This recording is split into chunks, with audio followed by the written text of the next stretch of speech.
अस्सलामुअलैकुम। आईसीसी टी20 world cup के special transmission में मैं हूं आपका मेज़बान लुकमान अली। सुपर 8 मरहला खत्म हुआ और अब है सुपर 4। अपने आखिरी मरहले में आईसीसी टी20 वर्ल्ड कप 2024 दाखिल हो चुका है और अब बड़े टाकरे होने जा रहे हैं और इन्हीं से मुतालिक बात करेंगे। दो बड़े सेमीफाइनल बड़ी टीमों के दरमियान है और इसमें कौन सी टीम स्ट्रॉन्ग है, कौन सी मजबूत है, इस पर हम बात करेंगे। एक सेमीफाइनल है अफगानिस्तान वर्सेस साउथ अफ्रीका और दूसरा सेमीफाइनल है इंडिया वर्सेस इंग्लैंड। सबसे पहले हम बात करने जा रहे हैं अफगानिस्तान वर्सेस साउथ अफ्रीका पर कि इस टीम में कौन सी टीम ज़्यादा मजबूत है। और सबसे बड़ी बात यह है कि वो अफगानिस्तान जो पहली बार इतने बड़े टूर्नामेंट में इतनी ज़बरदस्त परफॉर्मेंस दे रही है और सेमीफाइनल तक पहुंची है, क्या वो फाइनल तक पहुंच सकती है, उसमें यह सलाहियत मौजूद है। अब तक की जो क्रिकेट उसने खेली है, ज़बरदस्त क्रिकेट खेली है। और साउथ अफ्रीका जो बड़े मैचेस में हमेशा कहा जाता है कि कुछ ना कुछ उसके साथ ऐसा हो जाता है, क्या वो सेमीफाइनल अफगानिस्तान से जीत पाएगी? ये बहुत सारे सवाल हैं, इस पर बात करेंगे। हमारे साथ हमारा पैनल मौजूद है। सबसे पहले तो आगाज़ करते हैं, अपने पैनल का तारुफ करवाता हूँ। Sports anchor analyst Hasnain Liaquat हमारे साथ मौजूद हैं। इसी तरह से साबिक टेस्ट क्रिकेटर हसन रजा साहब हमारे साथ मौजूद हैं और इसी तरह से हमारे साथ मौजूद हैं स्पोर्ट्स जर्नलिस्ट अब्दुल समी साहब। बहुत शुक्रिया समी भाई आपका भी। हम आगाज़ करते हैं हसनैन लियाकत से आज की डिबेट का। हसनैन, अफगानिस्तान ने जिस तरह से इस टूर्नामेंट के अंदर क्रिकेट खेली और जिस तरह से उनकी एक आगाज़ था, फिर उसके बाद उन्होंने अपनी क्रिकेट के अंदर किस तरह से जान डाली और यहाँ तक मामला पहुँचे कि वो अब सेमीफाइनल खेल रहे हैं। What's your take? देखिए लुकमान साहब, सबसे पहले तो जिस तरह हमने कल के प्रोग्राम में बात की थी कि उन्होंने सिर्फ सेमीफाइनल में नहीं पहुंचे थे, वो उन्होंने कल के दिन जो क्रिकेट खेली है बांग्लादेश के साथ, ठीक है, जो लास्ट उनका मैच था, उससे उन्होंने सिर्फ बांग्लादेश को बाहर नहीं किया बल्कि ऑस्ट्रेलिया को भी साथ साथ बाहर किया और उन्होंने बड़ी क्वालिटी क्रिकेट खेली। अगर आप देखें तो बांग्लादेश एक टेस्ट प्लेइंग नेशन है, उसको शिकस्त दे के आए। बांग्लादेश से पहले उन्होंने ऑस्ट्रेलिया को शिकस्त दी और ऑस्ट्रेलिया, मतलब कि किसी भी बंदे से पूछते थे ना, वो कहते थे यार कि एक टीम तो ऑस्ट्रेलिया है, किसी बड़े पंडित से पूछते थे, बाकी 3 टीमें आप डिसाइड कर लें कि कौन सी टीमें सेमीफाइनल में पहुंचेंगी। और कल बड़ी मज़े की बात है कि जब मैच से बाद हमने देखा कि नजीबुल्लाह ज़ादरान ने यह ट्वीट भी किया कि जब वो पैट कमिंस से पूछा गया कि कौन सी 4 टीमें पहुंचेगी, तो उन्होंने कहा एक टीम ऑस्ट्रेलिया है, बाकी 3 टीमें आप देख लें। तो उन्होंने कहा वही ऑस्ट्रेलिया हमने बाहर किया है। सो बहुत ही ज़्यादा क्वालिटी क्रिकेट खेली है और अफगानिस्तान एक बहुत बड़ा थ्रेट भी है। गिवन सर्कमस्टांस में आप देखिए कि साउथ अफ्रीका की टीम है उस तरह से परफॉर्म नहीं कर रही नॉकआउट स्टेजेस में। इस इवेंट में बहुत अच्छा परफॉर्म किया और मैं समझता हूँ कि साउथ अफ्रीका को और उनके कप्तान जो एडम मार्करम है, उनके लिए एक बहुत बड़ा इम्तिहान है, क्योंकि पिछले 7 मैचेस वो जीत के आ रहे हैं और इस दफ़ा साउथ अफ्रीका मुझे डिफरेंट इस वजह से भी लगी कि उनके जो कप्तान है ना, वो बहुत ही आउटस्टैंडिंग कप्तानी कर रहे हैं। मैं मार्करम की बात कर रहा हूँ और इससे पहले बौमा उनके कप्तान होते थे, कोई इतनी ज़्यादा आउटस्टैंडिंग पर्सनैलिटी भी नहीं थे, आउटस्टैंडिंग कैप्टनसी भी नहीं करते थे। लेकिन आप लास्ट मैच ही देख लें जो उन्होंने वेस्ट इंडीज़ के खिलाफ खेला कि रबादा को उन्होंने 18वें ओवर में आके ओवर दिया। सो इस तरह की चीज़ें आपको एडम मार्करम की जानिब से अब अगर देखने को मिलेंगी इस नॉकआउट स्टेज में भी, तो बड़ा मुश्किल हो जाएगा। मैं ये समझता हूँ एक ही डिबेट को मैं अगर क्लोज करूँ और आप इसमें आगे बढ़ें तो ये अफगानिस्तान वर्सेस मार्करम का मैच है। अगर मार्करम ने कप्तानी उसी तरह की जिस तरह वो 7 मैचेस में करते रहे तो साउथ अफ्रीका चौकर नहीं होगी। अगर उन्होंने अपनी कप्तानी में भी कुछ ऊपर नीचे डिसीजंस किए और हमें पता चला कि मार्करम आज जो है वो प्रेशर में नजर आ रहे हैं और ये वही प्रेशर है जो 1992 के सेमीफाइनल से चल रहा है और 2024 तक रहेगा, तो that will be very unfortunate for South Africa cricket, क्योंकि काफी लंबे अरसे से उनके ऊपर एक चौकर्स का टैग लगा हुआ है और this is the right opportunity for South Africa as well. बहुत सारे लोग कहते हैं ना कि अफगानिस्तान के पास अपॉर्चुनिटी इस वजह से है कि वो उनके पास स्पिनर्स बड़े अच्छे हैं, साउथ अफ्रीका वाले स्पिनर्स को अच्छा नहीं खेलते। ठीक है, जो सेना कंट्रीज है स्पिनर्स को आज भी उतना अच्छा नहीं खेलते, लेकिन this is the vital opportunity as well for South Africa के उनको एक बड़ा कमजोर अपोजिशन मिली है अफगानिस्तान की शक्ल में, चाहे अब वो इमर्जिंग हो, चाहे वो जिस तरह की भी टीम हो। लेकिन साउथ अफ्रीका का जो स्ट्रक्चर है, जो डोमेस्टिक उनका स्ट्रक्चर है, जो उनकी क्रिकेट है, उसकी बड़ी हिस्ट्री है। सो ये एक ऐसी गेम है कि जिसको मेरा ख्याल है कि पूरी दुनिया देखेगी और जो भी जीतेगा वो पहली दफ़ा फाइनल पहुंचेगा। पहली दफ़ा दोनों में फाइनल पहुंचेगा। हसन, आप क्या कहेंगे इस पर? क्योंकि दोनों ही टीमें जो हैं वो ऐसी टीमें, एक तो पहली बार यहां तक पहुंची, दूसरी जो है वो हर बार मुतअद्दिद बार सेमीफाइनल्स और ऐसी सूरत हाल में सामने आई, लेकिन कोई ट्रॉफी थामने में नाकाम रही है। दोनों के लिए बड़ा इम्तिहान है। क्या फर्क देखते हैं दोनों टीमों में? तो लकली ट्रॉफी का जो जिक्र है वो लकली रहता है, मगर कैप्टनसी बड़ी इंपॉर्टेंट होती है T20 फॉर्मेट में। जो हम कह रहे थे कि हमारे कैप्टन किस तरह से कैप्टनसी कर रहे हैं, मगर साउथ अफ्रीका को देखें कि बड़ा लकीली रहे, वो 1-1 रन से मैच जीते हैं। नेपाल को भी 1-2 दफ़ा चांस मिला था कि अपसेट बड़ा होने वाला था और जहाँ पर साउथ अफ्रीका 1 रन से मैच जीता था उनसे। यही चीज़ है कि अफगानिस्तान की अगर स्किल्स देखें तो आउटस्टैंडिंग है, नो डाउट। क्या कमाल की क्रिकेट खेल रहे हैं और राशिद खान जो जिस तरह से कैप्टन चेंज होकर आए हैं, उन्होंने लीड किया, फ्रंट पे लीड कर रहे हैं वो अपनी टीम को। फिर नबी सीनियर कैंपेनर थे अफगानिस्तान टीम के, मसला लगता नहीं है कि कैप्टनसी अगर नहीं भी कर रहे हैं तो आपके जो 11 प्लेयर्स हैं उनका इनपुट ऐसा नजर आ रहा है ग्राउंड में, आउटफील्ड में, और गुरबाज आउटस्टैंडिंग जो है, जहाँ जिसके डोमेन में मौका मिल रहा है, बॉलिंग में, फील्डिंग में, बैटिंग में, वो आउटस्टैंडिंग करके दिखा रहे हैं। तो टीम कॉम्बिनेशन इंपॉर्टेंट होता है और वो नज़र आया हमें।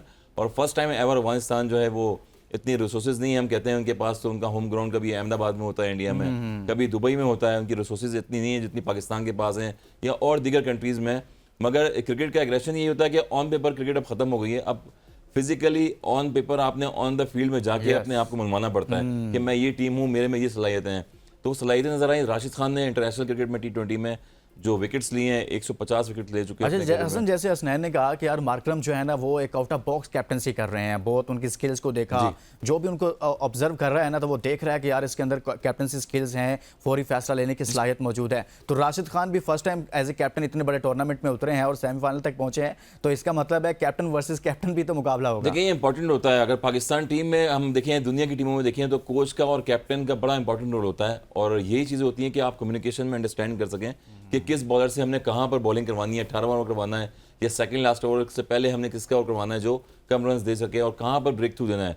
तो ये कैप्टनसी राशिद खान की आउटस्टैंडिंग रही है। और डीजे ब्रावो जो फर्स्ट टाइम जो है वो उनके साथ एज ए कोच भी रहे हैं टीम के साथ, जोनाथन ट्रॉट हैं, वो इंग्लैंड के प्लेयर रह चुके हैं। टीम का कॉम्बिनेशन बड़ा ज़बरदस्त बनाया हुआ है। कैप्टन्स की जो है ना सबसे बड़ी कमांड ही कोच के साथ अंडरस्टैंडिंग होती है कि मैं किस प्लेयर पे बिलीव करता हूँ और उसको कहाँ पर चांस दूंगा। यही हुआ कि 150 विकेट्स राशिद खान ने खुद लिए। विकेट टेकिंग जहाँ पर उनको मौका मिलता था वहाँ पर उन्होंने पिच से फ़ायदा उठा के ड्रिफ्ट होता था, गूगली बॉल की है और हाईएस्ट विकेट टेकिंग रह चुके हैं। 150 92 मैचेस खेले इंटरनेशनल कैरियर के। इससे पहले टिम स्टूडी साउथ अफ्रीकन थे, वो रह चुके हैं T20 फॉर्मेट में। यही कारकर्दगी हम थ्रू आउट अमेरिका से मैच अगर देखते हुए हैं, वर्ल्ड कप में देखें 20 टीमें थी, ट्रिकी पिचेस नजर आई हमें वहाँ पर। अमेरिका में देखें लो स्कोरिंग मैच हुआ, 116, 120, 122, 25। फिर आप वेस्ट इंडीज़ की अगर तरफ आए तो वहाँ पर बॉलिंग को स्पिनर्स को फेवर होना शुरू हो गई। फिर नोकिया जैसे बॉलर थे साउथ अफ्रीका के, उन्होंने जो है 7 रन 9 रन देके 4 विकेट्स ली।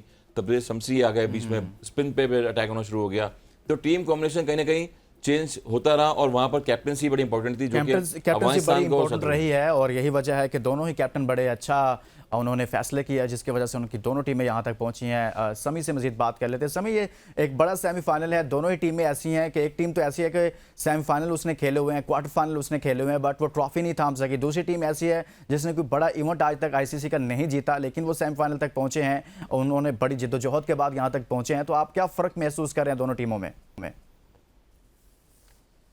देखिए, दोनों टीमों में बजाय तो बहुत ज्यादा फर्क आपको नजर आता है। देखें, पाकिस्तान टीम की परफॉर्मेंस के ऊपर कुछ लोगों का ये ख्याल था कि चूंकि हमारे मुल्क की हालात ऐसे हैं, उसकी वजह से जो है जी टीम की परफॉर्मेंस और लड़कों के ऊपर असर पड़ता है। सर समी भाई, मुल्क के हालात तो इकोनॉमी के मसाइल थे, लेकिन उनकी इकोनॉमी तो बिल्कुल ठीक थी। वो लीग्स भी खेल रहे थे, उनको सेंट्रल कॉन्ट्रैक्ट के तहत पैसे भी मिल रहे थे। सर सारा कुछ ओके था, उन पर कैसे असर पड़ गया? बिल्कुल, मैं यही बात आगे करना चाह रहा था कि अगर आप इसी बात को बुनियाद बनाते हैं तो अफगानिस्तान की टीम को आप देखें कि उनके मुल्क की हालात क्या है और उनका जो मुल्क है वो पिछली कई दहाइयों से वो किन हालात से गुजर रहा है। तो ये कोई बुनियाद नहीं है। इन हालात के बावजूद अफगानिस्तान की टीम जो है वो दुनिया की T20 जो कौमें खेलती हैं, जो मुल्क खेल रहे हैं, उनके लिए उन्होंने खतरे की घंटी बजाई है। उन्होंने जो है बहुत आला क्रिकेट खेली है। वो टीम यूनाइटेड आपको नजर आती है। लड़के जो है एक दूसरे को सपोर्ट कर रहे हैं, उनके अंदर भूख है, वो अपने कैप्टन को सपोर्ट करते हैं। आप उनकी फील्डिंग देखें, आप देखें कुछ लोगों का ख्याल था कि इनएक्सपीरियंस साइड है, थोड़ा सा जो है वो प्रेशर नहीं ले सकते। ये वर्ल्ड कप से पहले की मैं बात कर रहा हूँ। या उनकी फास्ट बॉलिंग जो है वो उनकी वीक है। उन्होंने दोनों बाकी जगहों के साथ साथ इन दोनों जगहों पे भी ये साबित किया है कि वो अभी प्रेशर भी ले सकते हैं। और उनकी फास्ट बॉलिंग आप देख लें, इस वक्त अगर आप टॉप 3 बैट्समैन इसके देखते हैं, मोस्ट जो रन स्कोरर है, वो आपको उसमें 3 में से 2 अफगानिस्तान के नजर आते हैं। और ऊपर के 4 बॉलर्स में से देखें तो 3 जो है वो अफगानिस्तान के हैं। और उन्होंने वर्ल्ड कप के स्टेज पे आके ऑस्ट्रेलिया जैसी टीम को उन्होंने चारों शाने चित किया है और उन्होंने जो है ये साबित किया है कि वो आगे क्रिकेट में एक खतरा बनने जा रहे हैं। इसके मुकाबले में अगर आप साउथ अफ्रीका को देखें, नो डाउट साउथ अफ्रीका, जैसे हसनैन ने कहा, वो चोकर्स भी हैं, वो इस बड़े इवेंट्स में आके जो है वो अक्सर परफॉर्म नहीं करते जैसे एक्सपेक्ट किया जाता है उनसे। लेकिन T20 क्रिकेट है, कुछ पता नहीं चलता, वो भी अच्छी क्रिकेट उस दिन खेल सकते हैं। एक अच्छा स्पेल, एक अच्छी बारी जो है सारी गेम को चेंज कर सकती है। लेकिन बड़ी टीम होने के नाते साउथ अफ्रीका के ऊपर प्रेशर रहेगा कि वो एक बड़ी टेस्ट प्लेइंग नेशन है, बड़ी टीम है। अफगानिस्तान जो है वो प्रेशर से आजाद होकर मैदान में जाएंगे, लेकिन मुझे लगता है कि अफगानिस्तान कुछ करने जा रहा है, क्योंकि जिस तरह की क्रिकेट वो खेल रहे हैं वो अपना यानी वो अब साबित किया उन्होंने। और मेरे ख्याल में एक टाइम होता है ना क्रिकेट में, एक खिलाड़ी का टाइम होता है, एक टीम का टाइम होता है। तो मुझे लगता है कि अफगानिस्तान जिस तरह अपसेट किया, आगे भी आपको अपसेट करता हुआ नजर आएगा। आगे भी अपसेट करता हुआ अफगानिस्तान नजर आएगा। शॉर्ट कमेंट करें हसनैन, कौन सी टीम ऐसी है जो आपको लगता है कि यार वो सेमीफाइनल निकाल सकती है? देखिए, अगर अफगानिस्तान और साउथ अफ्रीका की बात की जाए ना, जिस तरह हसन भाई ने बात की राशिद खान की कैप्टनसी की, मैं अगर कल वाला मैच आपको याद दिलाता चलूँ बांग्लादेश के खिलाफ जो उन्होंने खेला, बेसिकली समी भाई की भी सारी बातें ठीक है, लेकिन अगर आप उस मैच को ऑब्जर्व करें ना, तो वो बांग्लादेश ने बेसिकली हारा है, अफगानिस्तान ने जीता नहीं है।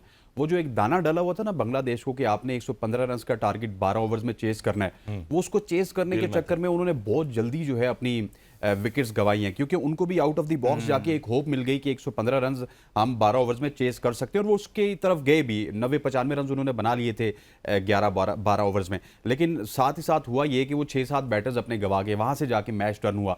और कल अगर मैं कप्तानी की बात करूं तो कल के मैच में आप देखेंगे ना, तो राशिद खान मुझे डिफरेंट इस वजह से भी थोड़े से लग रहे हैं माकरम से कि कल उन्होंने पहले 6 ओवर्स में अपने किसी भी स्पिनर को नहीं आजमाया। हालांकि होता ये कि जब 115 रन हो तो आपने आउट ऑफ द बॉक्स चीजें सोचनी है। दूसरी तरफ अगर मार्करम को देखें, उनके डिसीजंस को, उनके रिसोर्सेज को देखें, उनकी प्लानिंग को देखें, तो वो मुझे एग्जीक्यूट होती हुई नजर आ रही है। जब भी कोई बड़ी टीम के खिलाफ अफगानिस्तान खेलेगी ना, तो उनको प्रॉपर प्लानिंग के साथ और ऑन ग्राउंड फैसला करना होगा। कल का मैच तो इस तरह का था कि बाहर से जोनाथन ट्रॉट इशारा कर रहे हैं, बाहर से ब्रावो इशारा कर रहे हैं, लेकिन जो इंटेंसिटी वाला मैच होगा, बड़ा मैच होगा, उसमें कप्तान का बहुत बड़ा रोल होगा। राशिद खान अगर निगेट करके मार्करम को, एक चीज बड़ी इंपॉर्टेंट होती है, बिल्कुल आपने कहा स्नैन कि स्पिनर नहीं लगा रहे थे, लेकिन ड्यू फैक्टर भी होता है ऐसे टाइम पे। जब बारिश हो रही होती है, हमेशा मैच में डीएल मेथड आता है, तो ऑन द फील्ड कोचेस भी बाहर आ गए थे, आपने देखा रोप के साथ। तो ड्यू फैक्टर कितना है, कहां पर कौन सा जो बॉलर है वो स्पिन में बॉलिंग कर सकता है या फास्ट बॉलिंग में।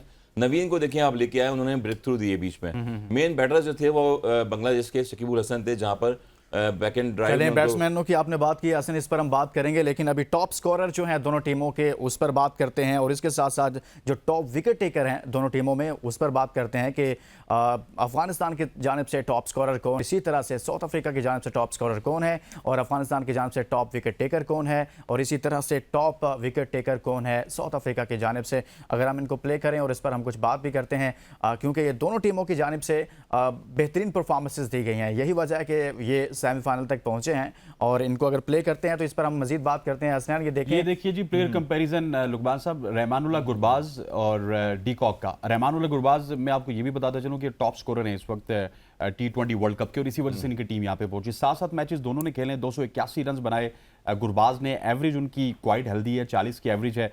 स्ट्राइक रेट थोड़ा सा कम है, जिस तरह के वो एग्रेसिव प्लेयर हैं उस तरह का स्ट्राइक रेट उन्होंने इस वर्ल्ड कप में नहीं रखा। और अगर गुरबाज का स्ट्राइक रेट बड़े मैच में कम होगा, अगर विकेट अच्छी हुई, तो ये खतरे की अलामत है। 50-50 लगा चुके हैं। डी कॉक की बात करें तो रन उनके कम है, एवरेज उनकी कम है, लेकिन स्ट्राइक रेट मैटर्स अलॉट। 149 का उनका स्ट्राइक रेट है, 50s भी 2 हैं उनकी। सो ये दोनों ऐसे इंपैक्ट प्लेयर हैं जो कि ऑन देयर डे ये कुछ भी कर सकते हैं, और ये मेरा ख्याल है कि साउथ अफ्रीका के लिए भी और अफगानिस्तान के लिए भी मसले क्रिएट कर सकते हैं। जो भी चलेगा वो दूसरी टीम में के खिलाफ फर्क हमेशा शुरू में पावर प्ले में होता है। आपको बताओ दोनों पावर प्ले में बड़ा अच्छी हिटिंग करते हैं। पीकॉक को देखिए तो उनका रिकॉर्ड भी ऐसा है कि बैक टू बैक जो है वो फ्लो में शॉट्स खेलते हैं, सर्किल का भरपूर फायदा उठाते हैं। और गुरबाज को देखें तो उनका जो फुटवर्क मूवमेंट है बड़ा अच्छा है, वो इनसाइड आउट खेलते हैं, पुल शॉट्स खेलते हैं, कट शॉट्स खेलते हैं। तो किसी भी टीम के लिए लिफ्ट करने के लिए बड़े मैचेस में आपका पावर प्ले स्ट्रांग होना चाहिए। जितने भी बैटर्स हैं, इब्राहिम उनके साथ आते हैं पार्टनरशिप पे, वो अच्छा खेलते हैं। बीच में नबी आ जाते हैं, और राशिद खान को अगर देखें तो एंड वो भी बैटिंग करते हैं। हेलीकॉप्टर शॉट जो लास्ट मैच में देखे थे, दोनों ने बड़े अच्छे शॉट्स खेले थे बांग्लादेश के अगेंस्ट बैटिंग में। तो यही कंपैरिजन होता है बैट्समैन का कि आप अटैक किस तरह से कर रहे हैं बॉलर्स पे। और डेफिनेटली सेमीफाइनल मैच होगा तो उसमें एक स्किल्स शो होंगी, और पावर प्ले में बड़े इंपॉर्टेंट रन होंगे जहां पर आप एक टारगेट सेट कर सकते हैं। सही है। टॉप विकेट टेकर अगर प्ले करते हैं तो उसमें भी हम देखते हैं कि कौन से 2 ऐसे विकेट टेकर बॉलर हैं जो इसमें एक फ़र्क डाल सकते हैं, जो मुतासिर कुन परफॉर्मेंस से अपनी अपनी टीम को जितवाने की सलाहियत रखते हैं। जी हसन, आप और हसनैन आप इसमें कुछ कमेंट करें। सबसे पहले तो फजल फारूकी 7 मैचेस में इन्होंने 23 ओवर्स करवाए, और विकेट्स देखिए इनके 16 हैं और ये भी Promising bowling की है। टॉप विकेट टेकर है Top सर। wicket taker है। रहमानुल्लाह गुरबाज भी टॉप रन गेटर हैं और ये भी टॉप विकेट टेकर हैं। 9.31 की इनकी एवरेज है, इकोनॉमी बहुत अच्छी अच्छा है, economy रहा है bowling में। 6.38 की एवरेज भी अच्छी है ना सर। 9 रन दे के एक विकेट ले लेते हैं वो। और अगर नोकिया की बात की जाए तो नोकिया ने 7 मैचेस में 28 ओवर्स करवाए, 11 विकेट्स लिए, एवरेज उनकी बहुत ही ज़्यादा ऊपर है, 15.3 की है। लेकिन ये बड़ी हैरानकुन बात है कि इकोनॉमी उनकी 6 है, क्योंकि नोकिया कभी कभार मार भी खा जाते Last हैं। मैच में मार खाए तो नोकिया इज अ उन्होंने। Kind of Haris Rauf for South Africa. वो तो run machine sir, run machine से कंपेयर ना करें ना। हाँ, उनका कोई मुकाबला नहीं है। चेंज ऑफ पेस अच्छा किया नोकिया ने लास्ट मैच में। देखें कि इनका जो हाईएस्ट विकेट टेकिंग में देखें ऋषु अगर बॉलिंग में इकोनॉमी में तो 9 रन दिए एक मैच में उन्होंने, और श्रीलंका के अगेंस्ट 9 रन देके उन्होंने 4 विकेट्स लिए हैं। और ये चीज़ होती है, डॉट्स बॉल्स भी की है उसमें, आउटस्टैंडिंग बॉलिंग की है। तो किसी भी बॉलर के लिए जरूरी नहीं है कि विकेट टेकिंग बॉलिंग करना, और आपको बॉलिंग इकोनॉमी अपना अच्छा रखेंगे तो कैप्टन आप पे बिलीव करता है फिर, और कैप्टन जब बिलीव करेगा तो वो 4 ओवर्स जो होंगे मैच के क्रूशल होंगे। जसप्रीत बुमराह को अगर आप देखें तो वो इंडिया में जब भी आते हैं एक तो ब्रेक थ्रू देते हैं विकेट लेके, और फिर रन कंटेन करते हैं वो। और नोकिया जैसे बॉलर हैं, फिर राशिद खान है, तो ब्रिज शमसी को अगर देखें साउथ अफ्रीका में कि आउटस्टैंडिंग बॉलिंग करते हैं, वो भी हिट खाते हैं मगर कंट्रोल करते हैं वापस। तो यही चीज़ है कि एक बॉलर को अगर ऐसी पिचेस पे जहाँ पर बॉलिंग कंडीशंस मिल रही हैं आपको, स्पिन ट्रैक है, वेस्ट इंडीज में ट्रिकी पिचेस है, तो वहाँ पर फायदा उठाना चाहिए। वो वहां पर फायदा उठाना चाहिए। समी, आप इसमें कुछ ऐड करना चाहेंगे? जिस तरह से हसन और हसनैन ने बात की है, दोनों टीमों का हमने थोड़ा सा रखा आपके सामने कि हाईएस्ट जो टॉप विकेट टेकर हैं, टॉप जिन्होंने स्कोरर हैं, वो दोनों आपके सामने रखे।